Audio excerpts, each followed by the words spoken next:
शुद्धज्ञानैकमूर्तये निर्मलाय प्रशान्ताय दक्षिणामूर्तये नमः। పరమేశ్వరుని యొక్క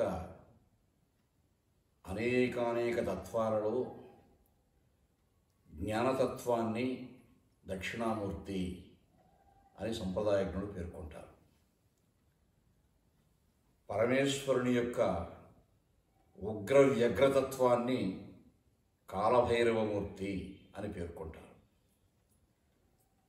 ఈ అనేకానేకమైనటువంటి తత్వాలతో ఉన్మేషించినటువంటి పరమాత్మ యొక్క చైతన్యము అనంతమై అద్భుతమై అఖిలాండకోటి బ్రహ్మాండాలలో పరివ్యాప్తమై ఉన్నది. ఈ అంశాలనే మనకు ప్రబోధించడానికి శంకర భగవత్పాదుల వారు తపోనిష్టాగరిష్ఠులై వారి క్రాంత దర్శనంలో సాక్షాత్కరింపచేసుకున్నటువంటి ఆ పరమేశ్వర వైభవాన్ని శివానందలహరిగా భక్తలోకానికి అనుగ్రహించారు. ఈ శివానందలహరి గ్రంథంలో మానవ సమాజంలో ఉన్నటువంటి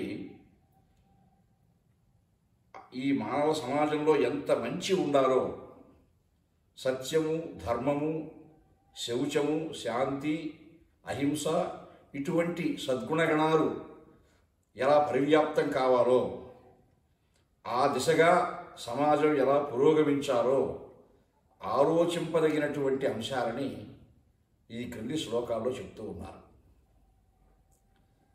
ధర్మో మే చతురంఘ్రిక సుచరిత పాపం వినాశంగత కామక్రోధ మదాదయో విగడితా కాలా సుఖావిష్కృతా జ్ఞానానంత్య మహౌషధి సుహరిత కైవల్య నాదే సదా మాన్యే మానస పుండరీకనగరే రాజావతంసే స్థితే అని చెప్పారు.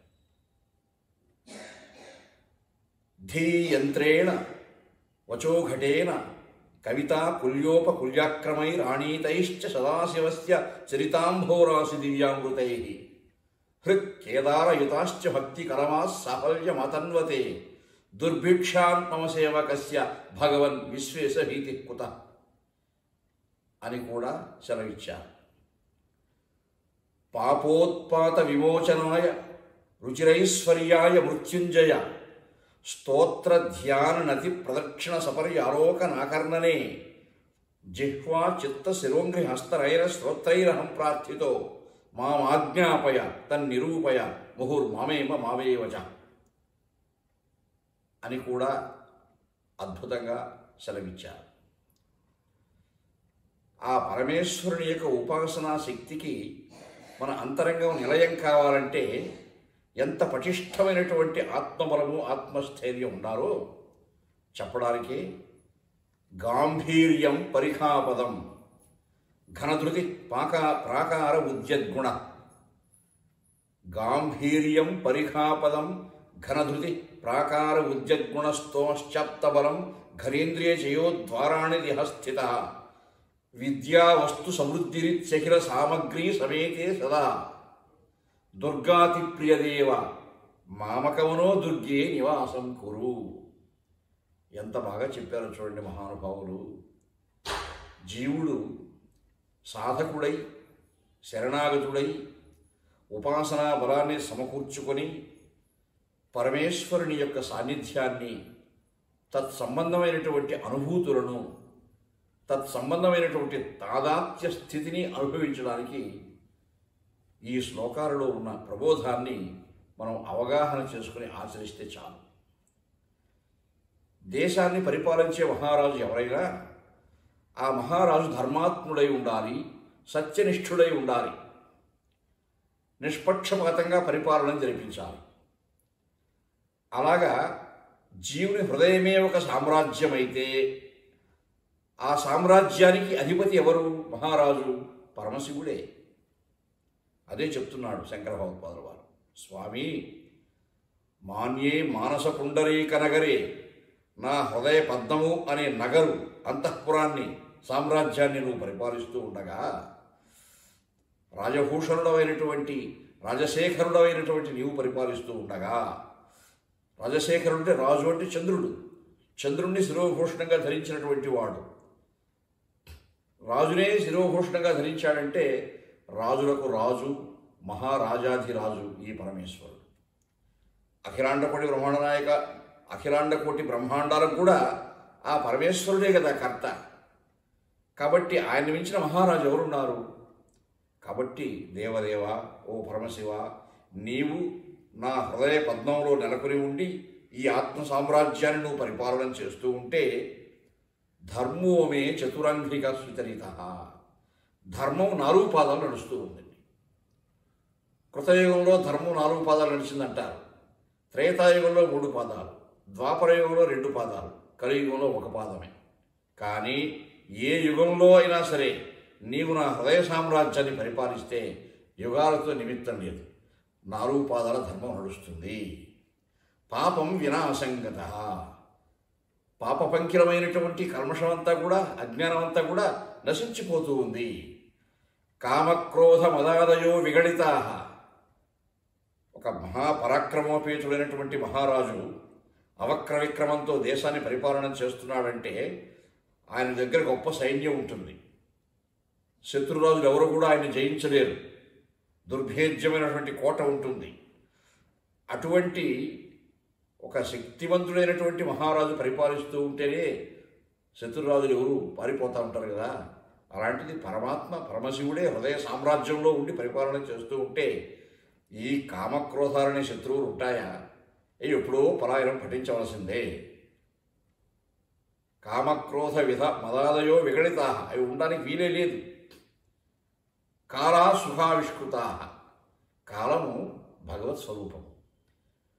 కాలము గంటలుగా, దినములుగా, వారములుగా, నెలలుగా, సంవత్సరాలుగా, సంవత్సరంలో ఉన్న 2 ఋతువులుగా, దక్షిణాయనం ఉత్తరాయణంగా, ఇలా దశాబ్దాలు, శతాబ్దాలు, ఇలా అనంతమైనటువంటి కాలం. ఈ కాలానికి అధిపతి ఎవరు? కాలస్వరూపుడైనటువంటి పరమాత్మే. కాలోస్మి లోకక్షయకృత్ ప్రవృద్ధో లోకాన్ సమాహర్త విహ ప్రవృత్త అని కృష్ణ భగవానుడు భగవద్గీతలో చెప్పాడు కదా. కాబట్టి శివుడైనా కేశవుడైనా తత్వం ఒకటే. కాబట్టి భగవంతుడే అధిపతి కాలానికి, కాలస్వరూపుడు పరమాత్మే. కాబట్టి అటువంటి కాలము పరమశివుడు హృదయ సామ్రాజ్యాన్ని పరిపాలిస్తూ ఉంటే సుఖావిష్కృత, అది సుఖంగానే సాగిపోతుంది. లోకంలో అనేక రకాల మానవులు ఉంటారు. మానవులందరికీ కాలం ఒకటే ఉంటూ ఉందా?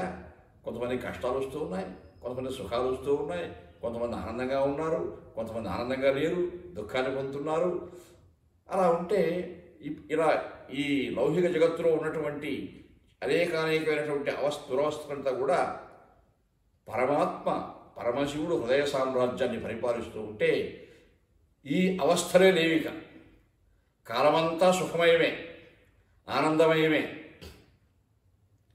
జ్ఞానానంత్య మహౌషధి సుభరిత, 14 కళలతో చంద్రుడు ప్రకాశిస్తూ ఉంటే నభోభాగంలో ఆ చంద్రుని యొక్క అమృత కిరణాలు సోకి కీకారణ్యాల్లో ఔషధులు ఫలిస్తూ ఉంటాయి. ఔషధాలనిచ్చే తీగలు పెరుగుతూ ఉంటాయి. ఔషధాలనిచ్చే మూలికలంతా కూడా ఫలవంతములుగా ప్రకాశిస్తూ ఉంటాయి ఆ వెన్నెల కిరణాలు సోకిన వెంటనే. మరి అమృత కిరణాలు స్వరూపంగా కలిగినటువంటి చంద్రుని శిరోభూషణంగా ధరించినటువంటి పరమాత్మ పరిపాలన చేస్తూ ఉంటే ఎలా ఉంటుంది? జ్ఞానానంత్య మహౌషధి సుభరిత, ఆ జీవుల యొక్క అంతరంగాలలో జ్ఞాన సంబంధమైనటువంటి ఔషధాలు ఫలిస్తూ ఉంటాయి.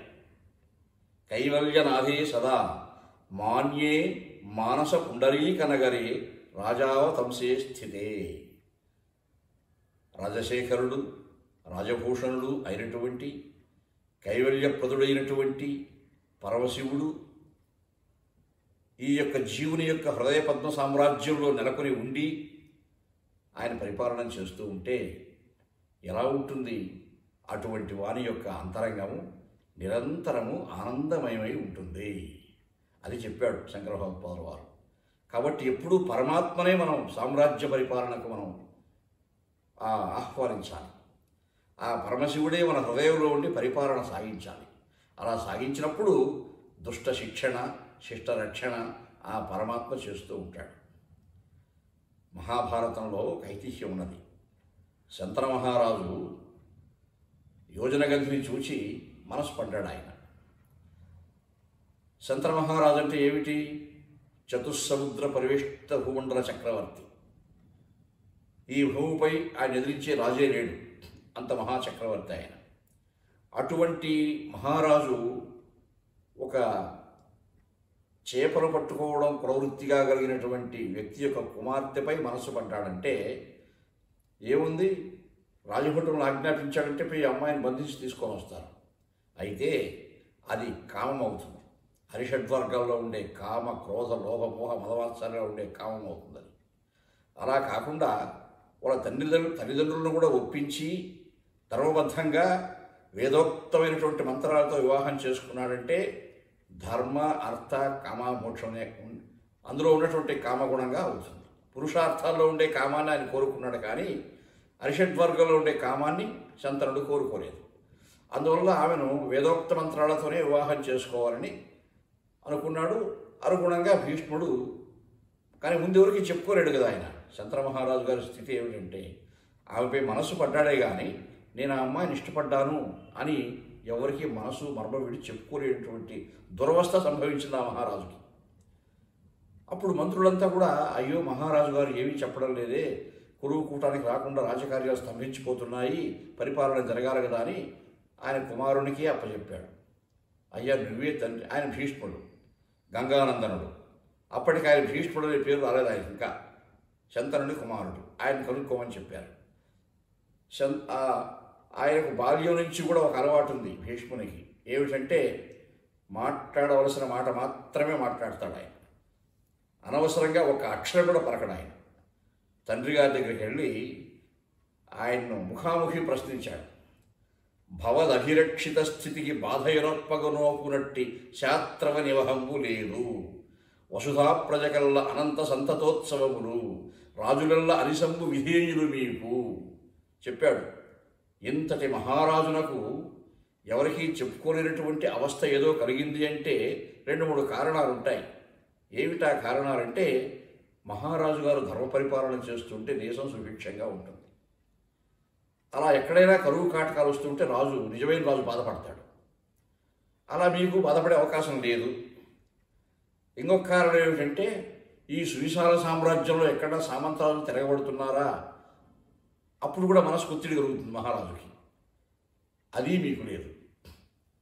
మూడో కారణం ఏమిటంటే కోశాగారంలో ఉన్న ధనరాశులు రక్తరాశులు తగ్గిపోతున్నాయా, సంపన్నుడే ఉండాలి కదా మహారాజు, మీకు అది కూడా లేదు. కాబట్టి ఈ 3 కారణాల చేత మీరు ఇలా ఉన్నారంటే మాత్రం నేను ఒప్పుకోను, ఇంకేదో ఉన్నది నాకు చెప్పక తప్పదని కూర్చున్నాడు. చూసారా ఎంత బాగా చెప్పాడు. అంటే ఆయన చెప్పిన మాటలను బట్టి ఒక సచ్చీరుడైనటువంటి మహారాజు, ధర్మనిష్ఠుడై సత్యనిష్ఠుడైనటువంటి వ్యక్తి దేశాన్ని పరిపాలన చేస్తూ ఉంటే బాధయురొప్పగనోపునట్టి శాస్త్రవని హంబు లేదు, ఉండదు. వసుధా ప్రజకల్ల అనంత సంతతోత్సవ సుఖములు, కరువు కాటకాలు ఉండవు. రాజులల్ల అనిసంబు విధేయులు, సామంతరాజు ఎప్పుడు విధేయులై ఉంటారు. కోశాగారం సుభిక్షంగా ఉంటుంది. మరి ఒక గొప్ప వ్యక్తి పరిపాలన చేస్తూ ఉంటే ఇలా ఉంటుంది అనేది మహాభారతంలో చెప్పారు. ఇక్కడ శంకర భగవత్పాదులు అదే చెప్తున్నారు. పరమశివుడే పరిపాలన చేస్తూ ఉంటే ఎలా ఉంటుంది? మాన్యే మానస పుండరీకనగరే రాజావతంసే స్థితే. మరి మన మనస్సుని అలా దిద్ది తీర్చుకోవాలి. పరమాత్మ మన అంతరంగంలోనే నెలకొని ఉండి ఎప్పుడు దేదీప్యమాన దివ్యమంగళమూర్తి అయి మన హృదయంలో ఉన్నటువంటి అజ్ఞానాన్ని నశింపజేయాలి. జ్ఞానం అనే ఔషధుల్ని భరింపజేస్తూ ఉండాలి. ఇవి కావాలి అంటే ఎలా ఉండాలండి మన మనస్సు, మన యొక్క బుద్ధి విశేషం ఎలా ఉండాలి? అది ఇంకొక శ్లోకంలో చెప్పాడు.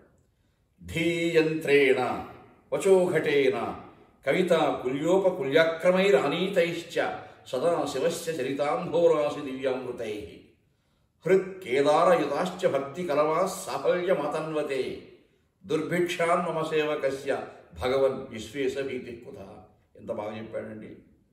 ప్రతిభావంతులైనటువంటి జీవులు కొంతమంది మహాకవులవుతారు, మహాయోగులవుతారు. బుద్ధి అనే యంత్రం చేత వచస్సు అనే కుంభముల నుండి, ఇప్పుడైతే ప్రాచీన కాలంలో నీళ్లు పంట పొలాలకు తీసుకోవాలంటే ఈత వెత్తేవాళ్ళు. ఆ ఈత వెత్తేటప్పుడు ఒక యంత్రం ఉంటుంది, పైకి పెద్ద ఘటం ఉంటుంది. అందులో నీళ్లు తీసుకొని భూమిపై పోస్తూ ఉంటారు. కాలువలుగా ప్రవహిస్తూ ఉంటాయి నీళ్లు. ఆ కాలువలకు మళ్ళీ ఇంకా ఉపకాలువలు ఉంటాయి. అలాగా మన బుద్ధి విశేషమును అనే యంత్రంతో, వాక్కులు అనే కుంభములతో ఈ జ్ఞాన ప్రవాహాలు మనం ప్రవహింపచేయాలి మనస్సులో. ధీ యంత్రేణ వచోఘటేన కవితా కుల్యోపకుల్యాక్రమై ఆనీతైశ్చ, అలా ప్రవహింపచేయడమే కళలు. కొంతమంది సంగీతం ద్వారా ప్రవహింపచేయడం, కవిత్వం ద్వారా ప్రవహింపచేయడం.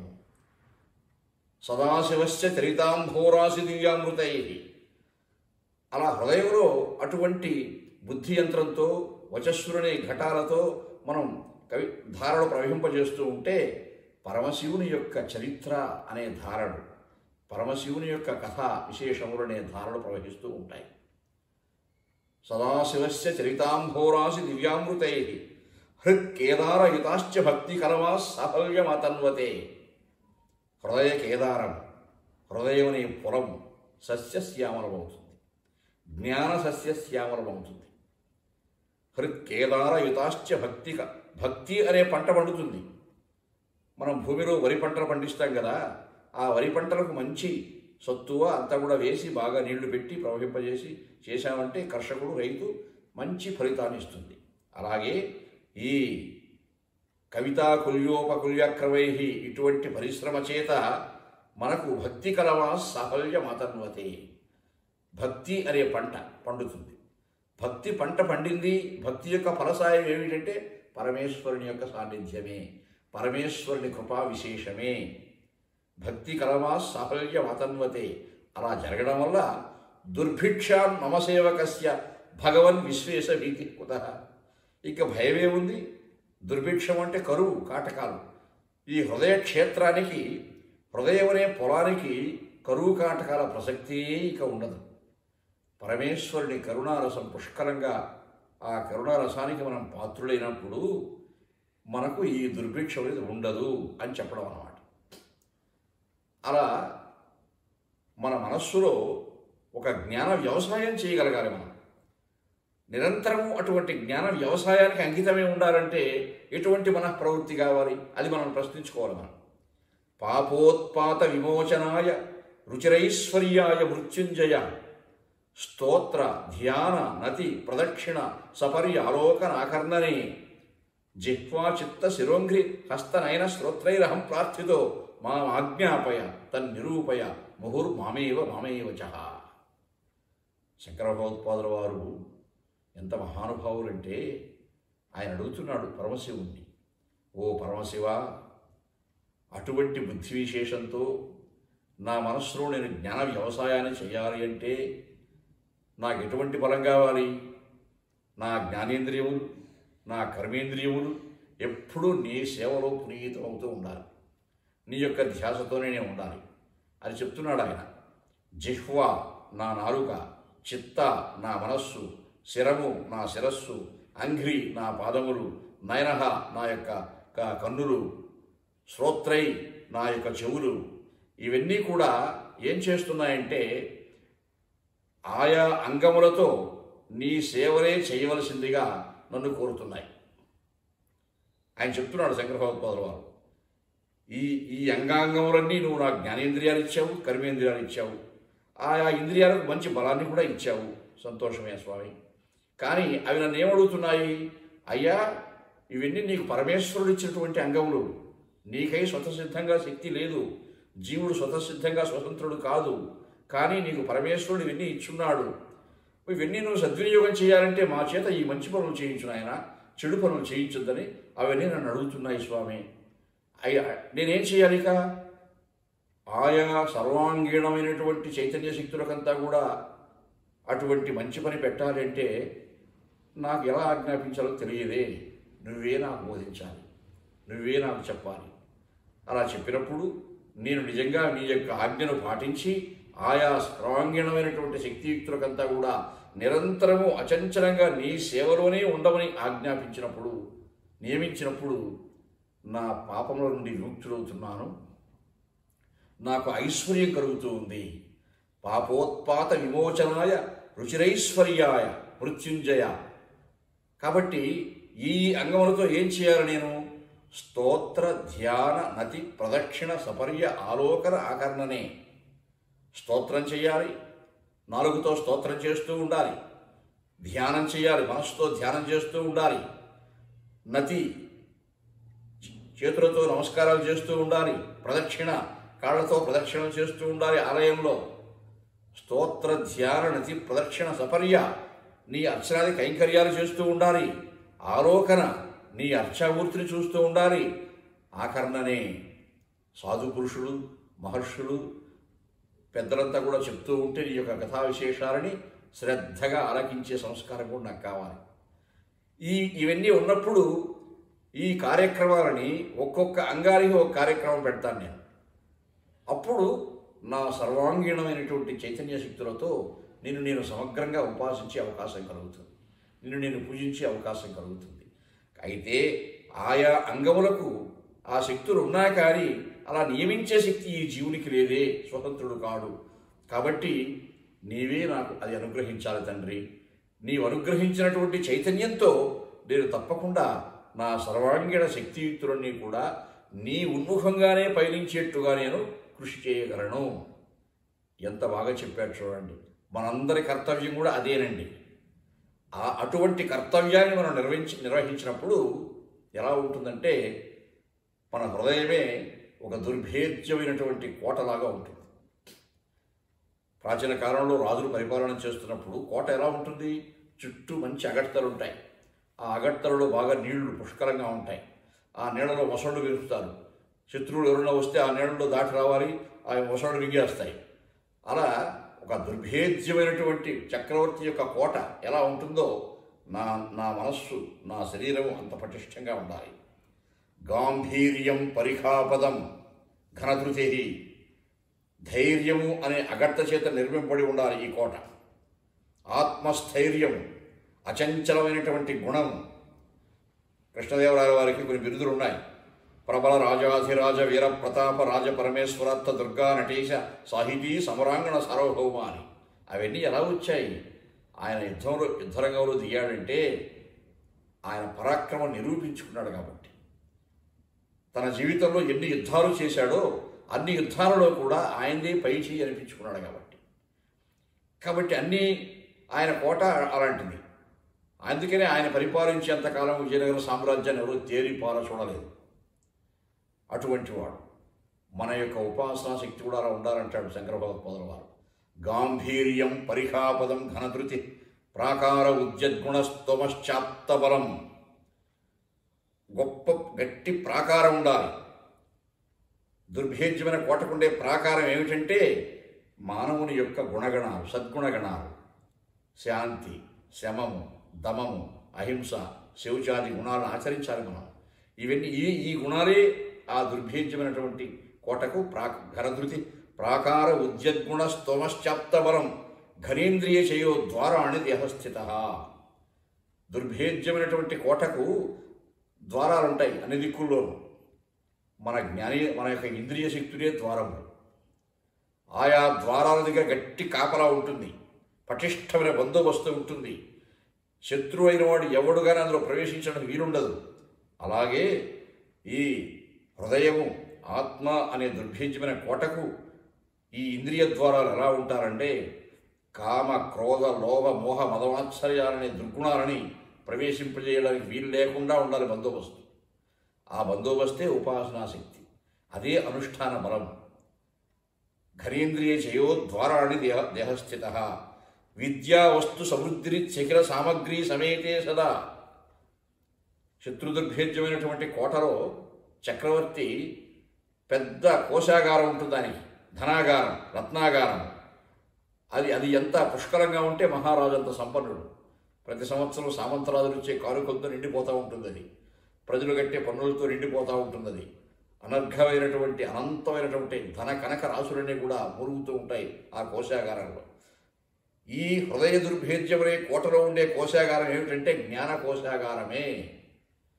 అనేక గ్రంథాలు అధ్యయనం చేసినందువల్ల వేద, ఉపనిషత్, ఇతిహాస, ప్రబంధ, కావ్య ఇత్యాది అనేకమైనటువంటి బహుళ గ్రంథ సముచ్చయంతో కూడినటువంటి తత్వాన్ని, విజ్ఞానాన్ని ఆస్వాదించడం వల్ల కలిగినటువంటి ఆ విజ్ఞానమే కోశాగారం. విద్యా వస్తురి సమృద్ధిరి చకిల సామగ్రి సమేతే సదా దుర్గాతి ప్రియదేవ మామకవనో దుర్గే నివాసం కురు. నీవు దుర్గా ప్రియుడవు కదా. దుర్గాదేవి అంటే అమ్మవారు. నీవు దుర్గా ప్రియుడవు కాబట్టి నా అంతరంగాన్ని కూడా ఒక దుర్గంలాగా పరిణమింపజేసి ఉన్నాను ఉపాసన, నీవిచ్చినటువంటి ఉపాసనా శక్తితో. కాబట్టి ఈ దుర్గంలో నివసించు తండ్రి. ఈ హృదయ దుర్గంలో నువ్వు నివసించావంటే దుర్గాది ప్రియదేవ మామకవనో దుర్గే నివాసం కురు. ఎంత బాగా చెప్పారో చూశారా. కాబట్టి ప్రతి జీవుడు కూడా, ప్రతి సాధకుడు కూడా అతని యొక్క ఉపాసనా బలం చేత, అనుష్ఠాన బలం చేత, సదాచార సంపత్తి చేత వారి హృదయాలని ఒక శత్రు దుర్భేద్యమైనటువంటి కోటలాగా దిద్ది తీర్చుకోవాల్సిన అవసరం ఉంది. ఈ 4 శ్లోకాల్లో కూడా ఆ పరమశివుని ఉపాసించడానికి కావలసినటువంటి సామగ్రిని, విజ్ఞానాన్ని, భక్తి ప్రపత్తులను, శరణాగతి లక్షణాలని, దాసభావనను, సమర్పణ బుద్ధిని మనం ఏ విధంగా అలవర్చుకోవాలో, అలా అలవర్చుకోవడంలో ఒక అచంచలమైనటువంటి దీక్ష, దక్షత మనకి ఎలా ఉండాలో అటువంటి పటిష్టమైనటువంటి ఒక వ్యూహాత్మకమైనటువంటి గుణాలన్నీ కూడా శంకర భగవత్పాదుల వారు ఈ 4 శ్లోకాల్లో అద్భుతంగా బోధించారు. ఆయన బోధించారు, మనం ఆచరించాలి. ఎవరి కోసం బోధించారు ఆయన? భవిష్యత్ తరాల్లో ఉండే భక్తుల కోసం బోధించారు ఆయన. లోకంలో ఉండే అనేక ఉపమానాలని చెప్పి కూడా ఇంత ప్రబోధం చేశారంటే కారణం ఈ 4 శ్లోకాలలో సమాహారభూతంగా ఉన్నటువంటి ఒక ధార్మిక సందేశాన్ని మనం అనుసరించామంటే మనం కూడా పరమాత్మకు ప్రీతిపాత్రులమవుతాము. ఆ పరమశివుని యొక్క పాదారవింద మకరందాన్ని పుష్కలంగా నిరంతరం కూడా ఆస్వాదిస్తూ ఉంటామని భక్తులు